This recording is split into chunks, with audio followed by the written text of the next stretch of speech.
मेरा असल में शराज भाई क्वेश्चन थोड़ा सा हट के था। मैं उन लोगों के बारे में बात करना चाह रहा था जो लोग इस इंडस्ट्री को ज्वाइन करना चाहते हैं। वो रान साहब, आपको याद होगा, मैं थोड़ा सा आपको पास की तरफ लेके जाता हूँ।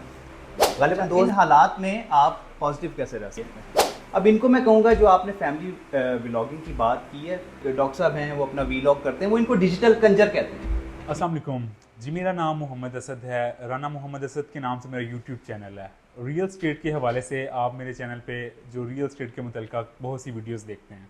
आज की इस वीडियो में हम उन लोगों के बारे में बात करेंगे, कुछ अपने बारे में बात करेंगे, कुछ उन लोगों के बारे में बात करेंगे जो कि रियल स्टेट इंडस्ट्री को ज्वाइन करना चाहते हैं। मैं जब कॉलेज दौर में था, जब पढ़ रहा था, उस टाइम मेरा एम यही था कि किसी अच्छी जगह मुझे जॉब करनी है या फिर बैरून मुल्क जाके कोई काम करूँगा। लेकिन क्या पता किस्मत आपको कल को कहाँ ले जाए। तो आज की इस गुफ्तगू में मेरा साथ देने के लिए मेरे साथ मौजूद हैं शराज साहब। अस्सलाम वालेकुम शराज भाई, कैसे हैं आप? ठीक जी, ठाक हैं? वालेकुम अस्सलाम। असद साहब, बहुत शुक्रिया आपका, आपने इस पॉडकास्ट में मुझे बैठने का मौका दिया। जी, आज शराज भाई कुछ बातें अहम थी जो अपनी ऑडियंस को गोशगुजार करना मैं चाह रहा था, तो उसमें मैंने ज़रूरी समझा कि किसी अपने सीनियर भाई को, दोस्त को साथ ले लिया जाए।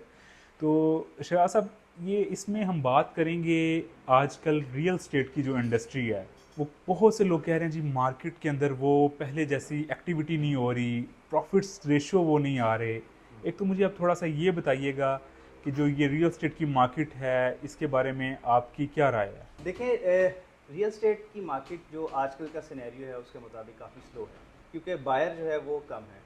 इसमें ठीक कोई है। शक नहीं। आप ऑल ओवर पाकिस्तान चेक कर लीजिए, इसमें बहुत ज़्यादा जो हालात हैं उसमें काफ़ी चीज़ें शामिल हैं। कोई एक अवामिल नहीं है, कोई एक चीज़ नहीं है जिस पे हम कह सकें कि इस वजह से मार्केट में बायर जो है वो कम है। काफ़ी चीज़ें शामिल हैं इसमें। अच्छा, इन हालात में आप पॉजिटिव कैसे रह सकते हैं? ठीक है राणा साहब, असल में आप, मेरा ख्याल है, ये पूछना चाह रहे थे कि हम अपनी सेल को कैसे बढ़ा सकते हैं, या नहीं, मेरा असल में शराज भाई क्वेश्चन थोड़ा सा हट के था। जी बताएं। मैं उन लोगों के बारे में बात करना चाह रहा था कि जो लोग इस इंडस्ट्री को ज्वाइन करना चाहते हैं, वो जब उन लोगों को के वीडियोस वगैरह देखते हैं, ज़्यादातर लोग आज की मार्केट में डीमोटिवेट नज़र आते हैं। तो वो लोग, क्या उनके लिए ये राइट टाइम है कि वो इस इंडस्ट्री को ज्वाइन करें और इसमें वो सक्सेसफुल हो सकें? जी बिल्कुल। अच्छा राणा साहब, आपने एक बहुत ही ज़बरदस्त किस्म का पॉइंट जो है वो रेज़ किया है। राणा साहब, आपको याद होगा, मैं थोड़ा सा आपको पास की तरफ लेके जाता हूँ। गालिबन 2014 था आप जब इस इंडस्ट्री में जी आए थे। बिल्कुल बिल्कुल ऐसा ही ठीक है। है। मैं थोड़ा सा बताता चलूँ कि राणा साहब जब आए थे इस इंडस्ट्री में, तो ये एक ऑफ़िस में आए, वहाँ पे इन्होंने एक इंटरव्यू दिया, और उस ऑफ़िस में मैं था जिन्होंने इनका इंटरव्यू लिया और फिर आगे रिकमेंड कर दिया फर्दर। लेकिन अनफॉर्चुनेटली ये क्लियर नहीं कर सके। लेकिन आज राणा साहब जिस जगह पे इंडिविजुअली बैठे हुए हैं, मेरा ख्याल है इनसे हम खुद ही पूछ लेते हैं कि आज अगर आप नौकरी कर रहे होते और आज जो आप अपना काम कर रहे हैं, कितना बड़ा डिफरेंस है कि आप उसी माइंडसेट में चल रहे होते और लेकिन आज आप अपना काम कर रहे हैं, किस में ज़्यादा सक्सेसफुल होते हैं? मैं इन्हीं से पूछ लेता हूँ। अल्हम्दुलिल्लाह मेरे साथ जो कॉलेज के लड़के थे, अगर उनसे मैं अपने आप को कंपेयर करता हूँ, तो कुछ लोग हैं जो मुझसे फाइनेंशियली काफ़ी बेहतर हैं। उन्होंने फील्ड चूज़ की थी बेसिकली आईटी वगैरह की। हम्म। लेकिन वो भी उसी टाइम वो उन्होंने ग्रो नहीं किया। उनको कोई 8-10 साल की मेहनत के बाद आज वो मेरे बराबर हैं या फिर मेरे से ज़्यादा ग्रो कर चुके हुए हैं। हम्म। लेकिन बहुत से लोगों से अल्हम्दुलिल्लाह मैं बहुत बेहतर हूँ। ख़ास तौर पे वो लोग जो जॉब कर रहे हैं, हम्म। उनसे तो मैं कहता हूँ 100 टाइम बेटर यही है कि आप अपना, चाहे कोई छोटा, ये रियल एस्टेट के अलावा भी चाहे कोई छोटा ही बिजनेस करें, लेकिन जॉब से बेहतर अपने बिजनेस की तरफ से आपको जाना चाहिए। बताने का मकसद ये है कि 2014 में भी कुछ इसी तरह की मार्केट थी। मार्केट का डाउनफॉल था, मार्केट में इतना ज़्यादा काम नहीं था, लेकिन उस टाइम राणा साहब ने ज्वाइन किया, हिम्मत दिखाई। आज भी उसी तरह के ये हालात हैं। हालात में कोई ख़ास फ़र्क नहीं है 2014 में आप कह लीजिए और आज के हालात में आप कह लीजिए। इन हालात में सीखने का मौका बहुत मिलता है, आपको समझने का मौका बहुत मिलता है, आपको टाइम मिल जाता है कि इस इंडस्ट्री के अंदर आपने कैसे ग्रो करना है, आपको नए नए आइडियाज़ मिल जाते हैं। अभी बजाय इसके कि आप इन हालात को देखें कि जी हम बिल्कुल रह गए हैं, हम फंस गए हैं, काम कोई नहीं है, उस काम को जनरेट करने की कोशिश करें। देखें, ऐसा तो नहीं कि हर वक्त बायर होगा ही नहीं, ऐसा तो बिल्कुल भी नहीं है। अगर ऐसा हो तो सारी मार्केट्स बंद हो जाए। बायर है, लेकिन हमने बायर की जो जितनी रिक्वायरमेंट्स हैं उनको पूरा करना है। पहले होता था कि बिल्कुल एक बस रेट के ऊपर चीज़ चलती है कि अगर इस रेट पे चीज़ मिल जाए तो ठीक है आप ले लीजिए, लेकिन अब चूंकि थोड़ी रिक्वायरमेंट ज़्यादा हैं, एंड क्लाइंट है, तो हमने उस चीज़ को पूरा करना है। बट दैट्स इट, ये डिफरेंस है।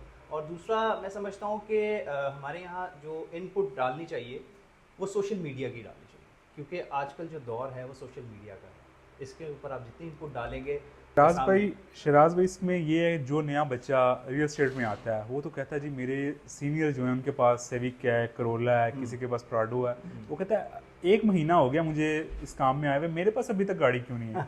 तो इन बच्चों के लिए आपका क्या मैसेज है? राना साहब, ये जब हमने ज्वाइन किया था ये तब से डायलेमा चलता आ रहा है। सही। लोग देखते हैं कि इनके पास ये चीज़ है, गाड़ी है, सब कुछ है, लेकिन ये एक दिन में नहीं आता।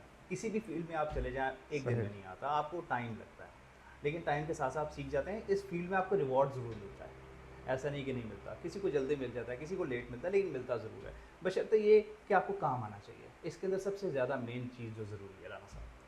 अच्छा शराज भाई, हमारा अगर ओवरऑल जो इकोनॉमिक सिचुएशन है हमारे कंट्री की, और जो यूथ की रेशो है बहुत ज़्यादा, अल्हम्दुलिल्लाह कोई 64-65% के करीब हमारी यूथ है, और इनमें से माशाल्लाह बहुत ऐसे हैं जो फारिग हैं, जो कुछ करना चाह रहे हैं, अपनी लाइफ में कुछ बनना चाह रहे हैं। तो वो उनमें से जो लोग रियल स्टेट में आना चाह रहे हैं, जो इस्लामाबाद में मौजूद है, कुछ लोग, ज़ाहिर है हर बंदा तो नहीं यहाँ नहीं है, बाकी जो दूसरे शहरों के लोग अपने सिटी में रियल स्टेट का काम करना चाह रहे हैं या इस्लामाबाद मूव होकर ये काम करना चाह रहे हैं, तो वो कैसे स्टार्टअप करें, किस तरह से, क्या कोई फर्म ज्वाइन करें या इंडिविजुअली अगर कोई वर्किंग करना चाहे तो वो क्या उसके पास रोड मैप है बेसिकली? अच्छा देखें, इंडिविजुअली करने के लिए तो आपको पहली बात है कि सारी समझ होनी चाहिए, और समझ जब तक आप फील्ड में नहीं आएंगे तब तक आएगी नहीं। ज़रूरी है कि आप किसी सीनियर के साथ कुछ अर्सा ज्वाइन करें, उस चीज़ को समझें, उस एक एरिया को समझें जहाँ पे आपने काम करना है। वो XYZ कोई भी एरिया हो सकता है, जहाँ आप कंफर्टेबल समझें कि हाँ इसके सिनेरियोज बहुत ईजी हैं या मुझे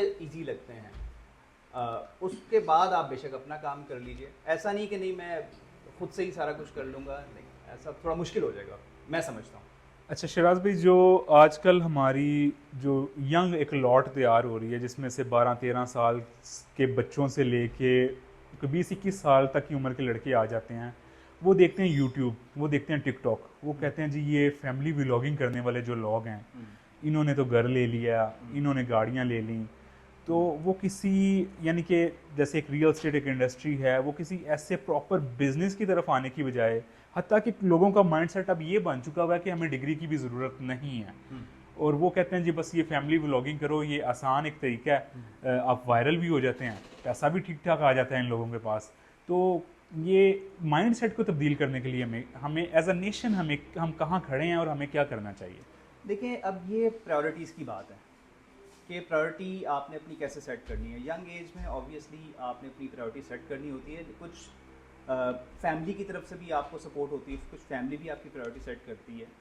अब इनको मैं कहूँगा, जो आपने फैमिली व्लॉगिंग की बात की है, करते होंगे, इसमें उनको कुछ सक्सेस मिली होगी, पैसा भी नो डाउट उनको मिला होगा, लेकिन इसका ये मतलब नहीं कि सारे एक ही राह पे निकल पड़ें। अब इसके अलावा जैसे एक डॉक्टर साहब हैं, वो अपना वीलॉग करते हैं, वो इनको डिजिटल कंजर कहते हैं, ठीक है। तो ज़रूरी नहीं है कि अगर एक बंदा इस तरह का काम कर रहा है आप भी उसमें सक्सेस पा लें। इसमें स्किल जो है आपके पास होनी चाहिए, आप स्किल बेस्ड काम करें। आप AI जो आजकल चल रहा है उसकी स्किल सीखें। इसके अलावा सोशल मीडिया पे जितने प्लेटफॉर्म्स हैं उनकी स्किल सीखें। सॉरी टू इंटरप्ट यू, आपकी बात में काट दी। स्किल्स की तरफ भी हम आते हैं, लेकिन मुझे ये अच्छे से याद है शराज भाई, जब बचपन में गांव में हम लोग जाया करते थे अपने ददियाल या ननियाल में, तो शहरों का माहौल उस टाइम भी कुछ एडवांस था, लेकिन उस टाइम जो गाँव का माहौल था ना, बहुत इनके आपके जो रिलेटिव्स के अलावा भी जो लोग थे उनका आपस में जो मेल मिलाप था वो बड़ा हया वाला होता था, और बड़ा वहाँ पे हया का ख्याल रखा जाता था। लेकिन आज के इस डिजिटल दौर के अंदर ये जो मोबाइल, ये जो टिकटॉक, ये जो एप्लीकेशंस हैं, ये गाँव तक चली गई हैं, और जहाँ शहरों में इन्होंने अपनी तबाही मचाई है, वहाँ गाँव की जो हया थी वो भी तकरीबन अपने आखिरी किनारे पे जाके खड़ी है। अच्छा, इसमें दो चीज़ें हैं राना साहब, ये बड़ा एक सीरियस किस्म का आपका एक मुद्दा है। देखें, एक होता है प्रोडक्टिव कंटेंट। अगर गांव में चली गई है तो अगर आप पॉजिटिव तौर पे देखें तो अच्छी बात है, उसमें आप क्या स्किल्स दे रहे हैं या सिखा रहे हैं या सीख रहे हैं। अगर तो हम उस पर बात करें तो फिर तो ये अच्छी चीज़ है। कि यार उसके थ्रू आप दुनिया को क्या पैगाम पहुंचा रहे हैं, उससे आप लोग आपसे क्या सीख रहे हैं। क्या आप किसी को कार्टून बनाना सिखा रहे हैं और उसको आप लेट से यूट्यूब पे पब्लिश कर रहे हैं और उससे आप पैसे कमा रहे हैं, या फिर आप वही रवायती काम कर रहे हैं जो दूसरे लोग काम कर रहे हैं, जिस पे फिर उनको गालियाँ भी पड़ती हैं और उनको तनकीद का निशाना भी बनाया जाता है। ये दो चीज़ें हैं ना, अब आपने किस तरफ लेके जाना है। अवेयरनेस जो है वो बेसिकली नहीं है हमारे पास। असल में अब तो बनाने वाले का तो चलो वो सही कर रहे हैं, गलत कर रहे हैं, उन्होंने अल्लाह को जवाब देना है जो जैसा कंटेंट क्रिएट कर रहा है। अब बड़े सीनियर हैं मेरे, मैं आजकल उनसे जो है ना कुछ काफ़ी चीज़ें सीखता भी हूँ। यूट्यूब पे इरफान मलिक साहब, एआई बेसिकली उनका फोकस है। तो एआई को लेके वो लोगों को बहुत ज़्यादा इनकरेज करते हैं कि बजाय आप कंटेंट क्रिएट करें, आप वैल्यू क्रिएट करें। देखिए कल को मरना भी हमने, बिल्कुल ऐसे। तो आप जब कैमरे से हटते हैं वो कोई ऐसी चीज़ दे के जाएँ कि कल को आप जब इस दुनिया से चले जाएं, आपकी औलाद को आपका जो कंटेंट बेसिकली सो कॉल्ड आप बना रहे हैं, आपकी कल को औलाद को वो देख के शर्मिंदा ना होना पड़े। बिल्कुल सही कह रहे हैं आप। देखिए मैं पहले भी एक आपसे अर्ज़ किया कि आप जो स्किल है, पॉजिटिव स्किल है, उस पर आपको काम करना चाहिए। जैसे कि आपने एआई का नाम ले लिया, ठीक है, आप इसके अलावा और कौन सी स्किल्स हैं जिस पे आप काम कर सकते हैं। इसकी अवेयरनेस जो है बहुत ज़्यादा ज़रूरी है। वो आपको अपनी फैमिली की तरफ से भी आती है, अपने दोस्तों की तरफ से भी आती है, जो इंस्टीट्यूट में आप पढ़ते हैं या काम करते हैं वहाँ से भी आपको आती है। तब आपकी एक डायरेक्शन सेट होती है और उस वक्त तक मैं समझता हूँ कि एक बंदा इतना बाशऊर हो चुका होता है कि वो अपनी डायरेक्शन सेट कर ले कि मैंने अब किस डायरेक्शन में जाना है, अगर आपने स्पेशली इस इंडस्ट्री में अगर आना है तो। ठीक है। अच्छा शराज भाई, अब देखें कंटेंट पॉजिटिव भी यहाँ पे बन रहा है अल्हम्दुलिल्लाह। बहुत से लोग ऐसे हैं, वो चाहे रियल स्टेट को आप देख लें, बहुत से लोग जो है बहुत अच्छा कंटेंट बना रहे हैं और उनको देख के फिर लोग इस इंडस्ट्री में, बजाय आप अपने स्क्रोलिंग सारा दिन करते रहें, उन्हें देख के लोग इस इंडस्ट्री में आ रहे हैं, मेहनत कर रहे हैं। आज नहीं तो कल इंशाल्लाह अल्लाह उन्हें किसी न किसी मुकाम पे बिल्कुल पहुंचा ऐसे। देगा। तो अब इसमें ये एक इशू ये है कि हमारी आवाम देखना क्या चाहती है। अब देखें, अगर आप किसी भी फैमिली व्लॉगर का आप चैनल खोल के देखें, एक या 2 दिन पहले की जो उसने वीडियो पोस्ट की होगी उसमें व्यूज़ हमारे होते हैं जी मिलियंस के ऊपर। जबकि कोई ऐसा वैल्यू क्रिएटर जो कि एक अच्छी कोई चीज़ आपको सिखा रहा है, चाहे वो रियल स्टेट सिखा रहा है, चाहे वो डिजिटल मार्केटिंग सिखा रहा है या एटसेट्रा कोई और स्किल आपको दे रहा है या कोई शऊर सिखा रहा है, तो उसकी जो वीडियोस के ऊपर व्यूज़ होते हैं वो तकरीबन 10,000 20,000, बहुत किसी ने किसी पे आ गए हैं तो 40-50,000 1-2 दिन के बाद उसके व्यूज़ आते हैं। तो बेसिकली जो हमारी आवाम है वो, जो उनको कैसे, अब बेसिकली ये छोटे इन्फ्लुएंसर से लेके बड़े जितना भी कोई कंटेंट क्रिएट कर रहा है, ये बेसिकली उनका काम है गाइड करना इन तमाम लोगों को जो अपना ये व्लॉगिंग के चक्कर में जो कंटेंट फजूल सा बना रहे हैं। अब खुद तो वो डॉलर बना लेते हैं, लेकिन देखिए एक आप चीज़ गलत बनाते हैं उसे हज़ारों लाखों लोग देखते हैं, तो वो ज़ाहिर कल को आपको फॉलोअर्स बनते हैं, आप जैसा वो बनने की कोशिश करते हैं।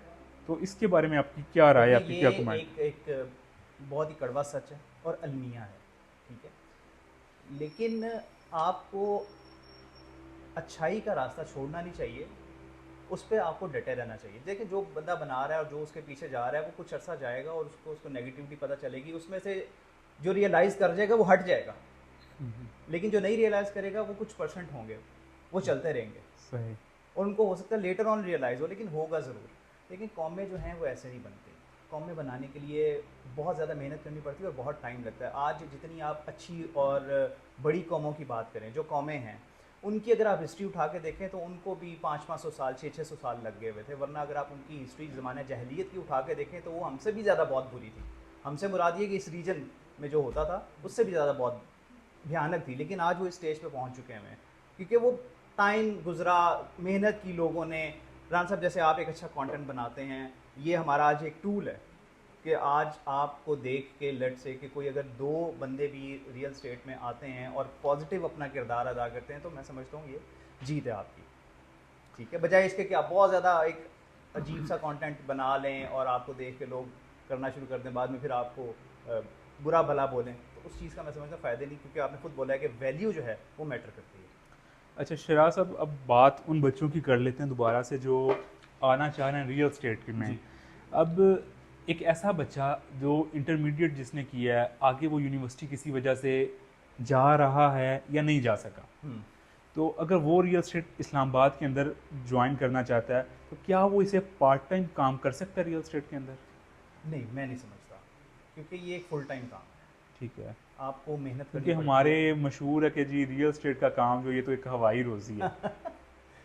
खैर अब मैं ये कहूँगा कि जब ये करेंगे तब आपको पता चलेगा हवाई रोज़ी है या इस पे फुल टाइम आपको चाहिए होता है या तुक्का लगता है, ऐसा नहीं है। ये बिल्कुल एक फुल टाइम काम है, एक काफ़ी मेहनत तलब काम है, इसमें बहुत ज़्यादा दिमाग लगता है, इसमें बहुत ज़्यादा आपकी मेहनत लगती है। आपको एक चीज़, अच्छी चीज़ प्रोवाइड करनी होती है अपने क्लाइंट को। लेट्स से अगर परचेज़र है तो उसके लिए आपको उसका कैपिटल सिक्योर करना सबसे पहले ये ज़रूरी होता है, और उसको एक अच्छी चीज़ प्रोवाइड करना, इस पर वर्किंग होती है। तो ऐसा नहीं है कि सर इसको आप पार्ट टाइम काम कर सकते हैं। अच्छा शराज भाई, मेरे ख्याल से आज का जो हमारा एक स्टार्टर था रियल एस्टेट इंडस्ट्री को ज्वाइन करने के, नए बच्चों को इस इंडस्ट्री में लाने के लिए, तो उसे मेरे ख्याल से वाइंड अप करते हैं। और वो लोग जो आना चाह रहे हैं वाकई में इस इंडस्ट्री में, वो इस चैनल को सब्सक्राइब करते हुए जाइएगा, ताकि रियल एस्टेट इंडस्ट्री में आने के लिए यहाँ आप कैसे काम कर सकते हैं, कैसे ये फ्रूटफुल हो सकती है, कम वक्त के अंदर आप पैसा बनाना कैसे यहाँ पे सीख सकते हैं। तो आप चैनल को सब्सक्राइब करते हुए जाइएगा। अब शायद साहब मेरे ख्याल से हमें इजाज़त चाहिए। जी, बहुत शुक्रिया जी। अपना बहुत सा ख्याल रखिएगा। इंशाल्लाह नई एक बात के साथ दोबारा हाजिर होंगे। तब तक के लिए अल्लाह निगहबान।